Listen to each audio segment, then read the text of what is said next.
Aujourd'hui, je vous emmène au cœur d'une exposition unique. Direction le Carmel, la maison du patrimoine, pour découvrir une exposition d'estampes du XXe siècle qui a lieu jusqu'au 7 juin, avec des œuvres exceptionnelles issues de la collection du musée de la ville. Et pour mieux comprendre cette exposition, j'ai posé quelques questions à Émilie Gautron, commissaire de l'exposition au pôle patrimoine de la ville. Bonjour Émilie. Bonjour. Alors nous sommes en plein cœur de l'exposition estampes, mais qu'est-ce qu'une estampe et quelle est sa place dans l'art du XXe siècle? Alors une estampe, c'est le résultat de l'impression d'un sujet sur une feuille de papier, sujet qui a été préalablement gravé sur ce qu'on appelle une matrice, une plaque, que l'artiste va graver selon plusieurs techniques. La plaque peut être en différents matériaux, et donc l'estampe, c'est cette plaque qui va être ancrée après avoir été gravée et passée sous presse pour créer le sujet imprimé, donc les illustrations qu'on a ici. Au XXe siècle, une estampe, c'est important parce que pendant très longtemps, les graveurs se sont inspirés d'autres artistes pour créer leurs œuvres. À la fin du XIXe siècle et au début du XXe siècle, les artistes, ils créent leur propre gravure de A à Z. Ils font le dessin, ils gravent la plaque, ils réalisent l'impression, ils suivent tout le processus. Et ça, on appelle ça de la gravure originale et c'est vraiment propre au XXe siècle. Alors du coup, dans cette exposition, est-ce qu'il y a des œuvres rares ou inédites? Alors, on va passer à côté et je vais te montrer quelques-unes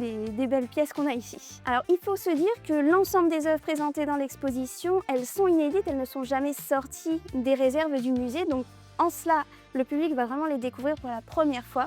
Par contre, on a une œuvre particulière, un grand nom de la peinture qui a également fait de la gravure dans l'exposition. On a une gravure d'Henri Matisse.